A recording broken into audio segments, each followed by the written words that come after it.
사도신경으로 신앙 고백 드리도록 하겠습니다. 나는 전능하신 아버지 하나님, 천지의 창조주를 믿습니다. 나는 그의 유일하신 아들, 우리 주 예수 그리스도를 믿습니다.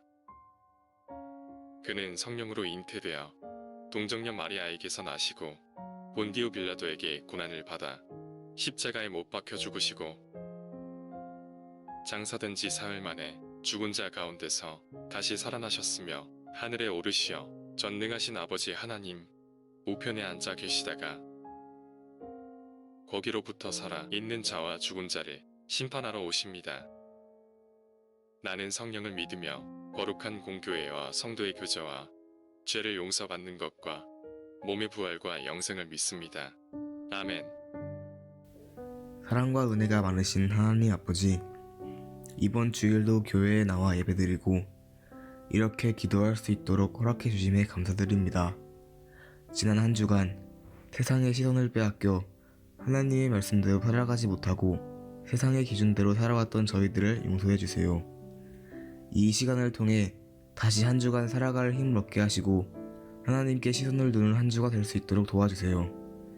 말씀 전하시는 전도사님과 고등부 선생님들께도 은혜를 베풀어 주시고 코로나19로 인해 이 자리에 나오지 못한 친구들에게도 은혜 베풀어 주세요. 항상 감사드리며 예수님의 이름으로 기도합니다. 아멘.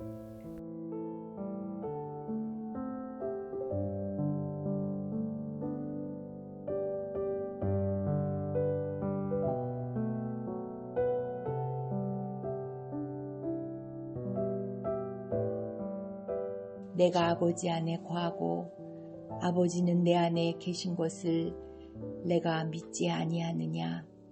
내가 너희에게 이르는 말은 스스로 하는 것이 아니라 아버지께서 내 안에 계셔서 그의 일을 하시는 것이라. 내가 아버지 안에 거하고 아버지께서 내 안에 계심을 믿으라. 그렇지 못하겠거든 행하는 그 일로 말미암아 나를 믿으라. 내가 진실로 진실로 너희에게 이르노니 나를 믿는 자는 내가 하는 일을 그도 할 것이요 또한 그보다 큰 일도 하리니 이는 내가 아버지께로 감이라. 너희가 내 이름으로 무엇을 구하든지 내가 행하리니 이는 아버지로 하여금 아들로 말미암아 영광을 받으시게 하려 함이라. 내 이름으로 무엇이든지 내게 구하면 내가 행하리라. 너희가 나를 사랑하면 나의 계명을 지키리라. 내가 아버지께 구하겠으니 그가 또 다른 보혜사를 너희에게 주사 영원토록 너희와 함께 있게 하리니 그는 진리의 영이라.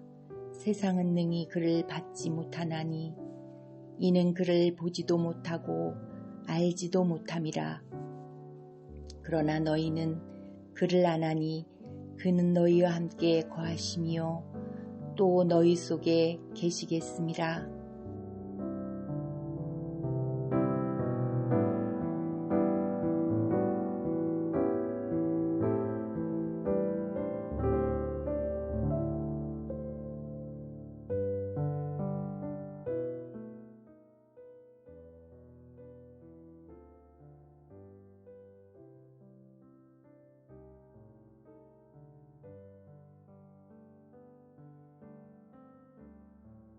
할렐루야.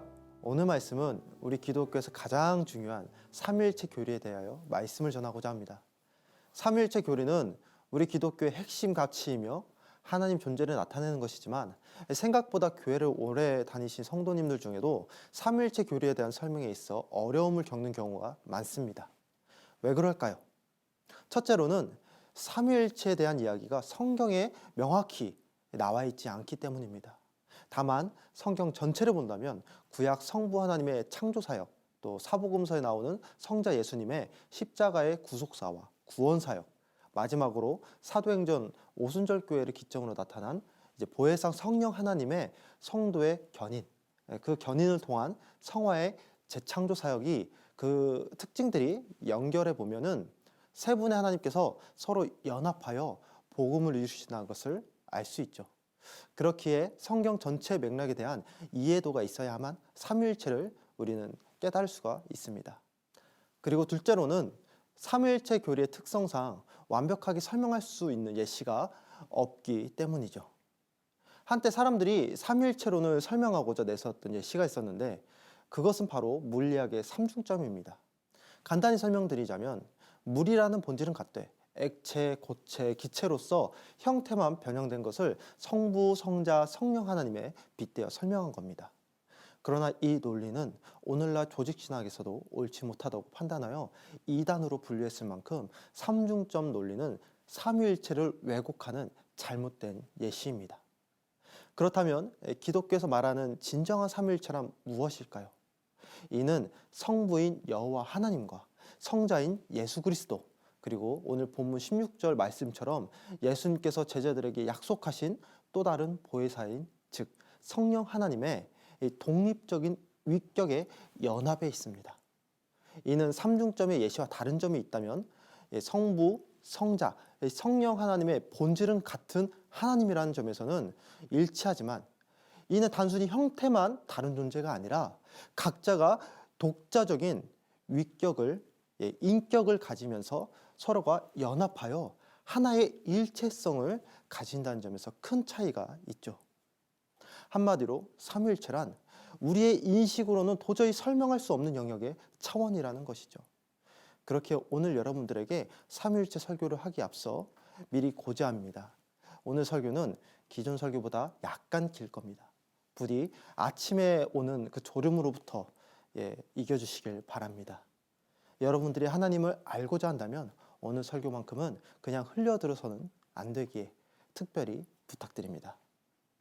먼저 삼위일체 설교를 시작하기에 앞서 워밍업을 위해 신이라는 존재에 대해서 이야기를 나누고자 합니다. 전도사님은 대전신학대학교에서 신학을 전공한 신학생입니다. 신학이란 말은 단어 그대로 신을 연구하는 학문이죠. 그런데 제가 20살 적에 구약학을 전공하신 교수님께 이런 질문을 받았습니다. 여러분, 신학이란 단어에 모순이 있다는 사실을 아십니까? 교수님의 질문에 당황했죠. 목회자가 되기 위해서 신학대학을 입학했는데 교수님께서 신학 자체에 커다란 모순이 있다고 하시니 대학 새내기 입장에서 얼마나 당황스럽던지. 그러나 교수님께서 던진 질문의 의미를 깨닫고서야 생각이 좀 변했습니다. 교수님의 질문의 의도는 이렇습니다. 배울 학이라는 이 한문은 배운다는 의미를 넘어 어떠한 사물의 이치를 깨닫고 이를 이론적으로 증명하여 학문적으로 형성화시키는 것을 의미합니다. 그런데 문제가 있어요. 그것은 바로 그 앞에 God, 신이라는 명제가 붙는다는 것이죠. 여러분, 어떻게 신을 이론적으로 증명하고 학문적으로 형성화시킬 수 있습니까? 이것은 불가능합니다. 만약 신을 증명하고 학문적으로 형성화시킨다면 그것은 이미 신이 아닌 것이죠. 이는 과학도 마찬가지입니다. 과학으로 신을 증명한다면 과학이란 테두리 안에 신을 가두는 겁니다. 그 순간 신은 더 이상 신이 아닌 과학이 신이 되는 것이고, 이는 다른 말로써 과학을 활용하는 인간의 인식 안에 신을 가두는 것이니 이는 곧 인간이 신 자체가 되는 겁니다. 이는 단연코 불가능한 일이기에 그렇게 교수님은 꿈과 희망이 넘치는 새내기들을 향해 앞으로 너희가 배우게 되는 이 신학이란 학문은 결코 완성할 수 없는 학문이고 매우 어려운 난제이니 아직 기회가 있을 때 빨리 도망쳐서 다른 전공을 찾으라는 애정 가득한 교수님의 권면의 질문이 아직까지도 생생하게 기억에 남습니다. 이처럼 세상 어느 누구도 하나님에 대하여 자세히 설명할 수 없습니다. 우리 인간의 머리로 완벽하게 이해된다면 하나님은 더 이상 우리 하나님이 될 수가 없죠. 사람의 지식과 직관으로 설명할 수 있다면 그것은 단지 추측에 불과합니다. 그러나 하나님은 분명 존재하십니다. 그분이 속한 영적인 세계는 설교 전에 보았던 영상과 같이 인식이 가능한 0과 1의 유리수처럼 다가갈 수는 있지만 도달할 수 없는 그 무한의 세계가 바로 하나님의 초월성이라고 할 수 있죠. 저는 이것을 가리켜 성부 하나님의 위격이라고 이야기합니다. 그분은 시간과 공간적 차원을 초월하시는 존재이시며 물질 세계에 속하시지 않고 영으로 존재하시는 분이시기에 마치 유리수와 같은 우리 인생에 언제든지 개입하실 수 있는 그런 분이시고, 하나님께 결코 도달할 수 없는 우리에게 직접 자신의 존재를 드러내어 알려주시는 분이십니다. 어떻게요? 바로 성경을 통해서 말이죠. 즉 말씀을 통해 우리에게 알려주십니다. 1월 첫째 주 말씀을 기억하시나요?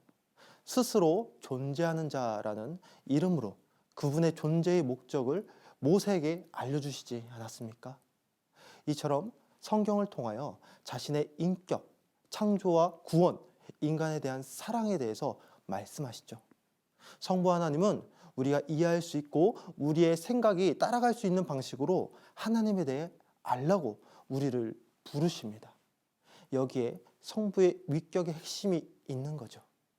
그 핵심이란 인간은 결코 스스로 자신의 힘으로 하나님을 만날 수 있는 그런 존재가 아니라는 겁니다. 하나님께서 전적으로 찾아오셔야만 만날 수 있는 존재라는 것. 이것을 가리켜 창조 하나님의 절대적 주권을 말합니다. 두 번째는 성자 하나님이신 예수님의 위격에 대해서 이야기 나누고자 합니다. 성경은 하나님이 계신다는 것을 증명하기 위해 써진 책이 아니라 하나님이 계신다는 것을 전제로 하여 하나님이 하신 일을 기록한 책이죠. 때문에 성경은 하나님을 설명해 주기 위해 예수님이 오셨음을 알려주고 있습니다. 우리 함께 요한복음 1장 14절을 읽겠습니다. 말씀이 육신이 되어 우리 가운데 거하심에 우리가 그의 영광을 보니 아버지의 독생자의 영광이요 은혜와 진리가 충만하더라. 이 말씀을 쉽게 설명해 드리자면 인간에게 하나님의 말씀에 대해 설명해 주시기 위해서 말씀 자체이신 하나님이 인간이 될 수밖에 없었다는 것이죠. 이는 무한의 존재이신 하나님이 유리수의 세계로 들어오셨다는 겁니다. 무엇을 위해서요?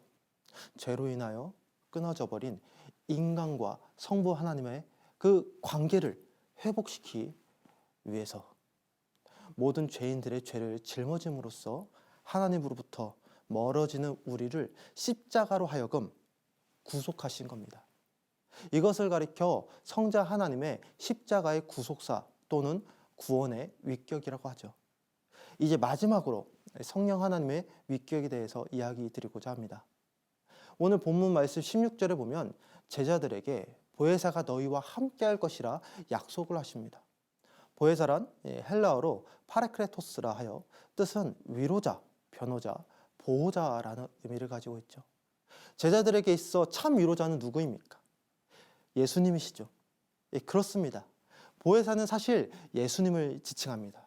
그럼에도 불구하고 이미 오신 보혜사 예수님께서는 왜 또 다른 보혜사가 그들과 함께 할 것이라고 약속을 하신 것일까요? 왜냐하면 성자 예수님은 인간의 육신으로 오셨기 때문입니다. 인간의 육신은 유한합니다. 언젠간 썩고 흙으로 돌아가는 것이 성부 하나님의 창조의 순리입니다. 성자께서는 성부의 창조의 순리를 받아들여 육신으로 이 땅에 오셨기에 제자들과 끝까지 물리적으로 함께 할 수가 없으시죠. 그런 그들을 불쌍히 여겨 성령 하나님에 대한 약속을 하신 겁니다. 성령 하나님께서는 육신이 아닌 영으로 존재하시는 분이시고 그렇기 때문에 시간의 제약 또한 없으신 분이시죠. 그런 성령 하나님은 성자 예수님의 십자가 구속사를 통해 구원의 은혜를 받은 이들이 끝까지 주님의 사역을 포기하지 않고 완주할 수 있도록 이른 그대로 위로와 보호하심으로 말미암아 그들을 성부 하나님께로 인도하십니다. 이것을 가리켜 성도의 견인이라고 합니다. 해석하면 견디고 인내한다라는 뜻으로 우리의 신앙이 그 믿음이 성화에 다다른다라는 것이죠. 이것을 성령 하나님의 위격이라고 말합니다. 다시금 정리한다면 성부 하나님의 창조주로부터의 그 절대적 주권과 성자 하나님의 십자가의 구원의 구속사와 성령 하나님의 견인과 성화의 재창조가 이 모든 게 연합하여 완전한 하나를 이룬다는 겁니다. 여기서 우리가 주목해야 할 것은 각자의 위격을 가진 새 하나님께서 왜 굳이 연합을 하시냐는 겁니다. 연합하여 진정한 하나를 이루시는 목적이 무엇이냐는 것이죠. 이것을 우리는 깨달아야 합니다. 성경에는 삼위일체에 대한 명확한 구절이 없지만 다만 유일하게 성삼위 하나님께서 함께하여 연합하는 기사가 마태복음 3장 16절부터 17절에 나옵니다. 그림을 통해서 볼까요? 지금 보고 계신 명언은 안드레아 베로키오의 세례받은 그리스도라는 작품입니다. 이 장면을 보면은 예수님께서 공생애 시작하기 직전 세례요한에게 가서 세례를 받으시는 사항을 그린 것이죠. 여기서 주목해야 하는 점은 왜 성자 하나님은 세례를 받으시나이며, 그리고 성자 예수님이 세례받은 이 기사에서 성부 성령의 하나님께서 왜 함께 하시냐는 겁니다. 세례는 회개와 같은 아이덴티티를 공유하고 있습니다. 회개란 무엇입니까? 죄로 인하여 탕자와 같이 하나님으로부터 멀어진 자녀들이 다시금 하나님께로 돌아와 함께하여 연합하는 것을 회개라고 합니다. 이 세례식이라는 의식도 이와 같습니다. 지난날 세상에 속해 있던 이들이 물에 잠기는 의식을 통해 자기 죽음을 받아들이고 다시금 건져짐으로 말미암아 주님의 자녀로 새롭게 부활하는 것을 의미하죠. 그렇기 때문에 세례는 죄인들이 받아야 하는 그런 의식입니다. 그런데 이 세례식을 누가 받고 있습니까? 말씀이 육신되어 이 땅에 오신 성자 예수님이 받고 계시지 않습니까? 그 어떠한 죄도 없으신 이가 스스로 죄인의 받는 그 세례를 받음으로써 모든 이들의 죄를 감당하셨습니다. 그때에 하늘이 열리고 하나님이 성령의 비둘기같이 내려와 성자 하나님 위에 임합니다. 성령 하나님이 성자 예수님과 함께함으로 위로하시고 보호하실 때 하늘로부터 큰 소리가 있어 말씀이 들려오죠. 이는 내 사랑하는 아들이요 내 기뻐하는 자라. 사랑하는 여러분, 성삼위 하나님께서 연합하여 무엇을 이루셨습니까? 바로 죄인들을 내 사랑하는 아들로, 내 기뻐하는 자녀로 인도하셨습니다. 한 명이 잃어버린 영혼을 구원하신다는 그 목적을 가지고 성부, 성자, 성령 하나님이 연합하셨습니다. 이것이 바로 성삼위일체의 이유입니다. 사랑하는 복되교회 고등부 여러분, 삼위 하나님께서 우리를 사랑하는 아들로, 내 기뻐하는 자로 부르시고 계십니다. 비록 우리가 삼위일체 하나님의 신비를 완전히 이해할 수 없을지라도 우리가 하나님의 사랑 안에 영원히 있다는 것을 기억하십시오. 그리고 아까도 말씀드렸다시피 삼위일체 교리의 특성을 완벽하게 설명할 수 있는 예시는 비록 없습니다만, 그러나 삼위일체 하나님께서 우리에게 보여주시는 것이 있다면 그것은 바로 교회입니다. 세 명의 하나님께서 서로 연합하여 진정한 하나를 이루신 것처럼 여기 계신 주님의 교회들인 여러분들이 연합하여 진정한 하나의 교회를 세울 때에, 한 명의 영혼을 구할 때에 이 땅에 하나님의 말씀이, 복음이 울려 퍼질 겁니다. 이는 내 사랑하는 아들이요 내 기뻐하는 자라.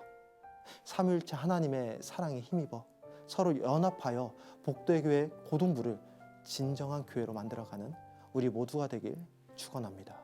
기도하겠습니다. 사랑해 주님 감사합니다. 이 한 명의 죄인을 위하여 삼위의 하나님께서 연합하여 우리를 사랑하는 아들로, 기뻐하는 자로 부르셨습니다. 삼위일체의 그 놀라운 신비 속에 주님의 자녀들을 향한 아버지의 사랑을 발견했습니다. 우리가 그 사랑에 겸손히 무릎 꿇고 눈물로 기도하며 주님께 영광 돌릴 수 있는 한 명의 교회 되게 하여 주시옵소서. 우리 또한 연합하여 하나 되어 진정한 이 땅에 아버지의 교회를 세우는, 하나님 나라를 이루는 그 일에 우리가 온 전심전력을 다할 수 있도록 우리의 마음과 뜻을 모아 주시옵소서. 주님이 언제나 함께함을 믿사오며 이 모든 기도 예수 그리스도의 이름으로 기도드립나이다. 아멘.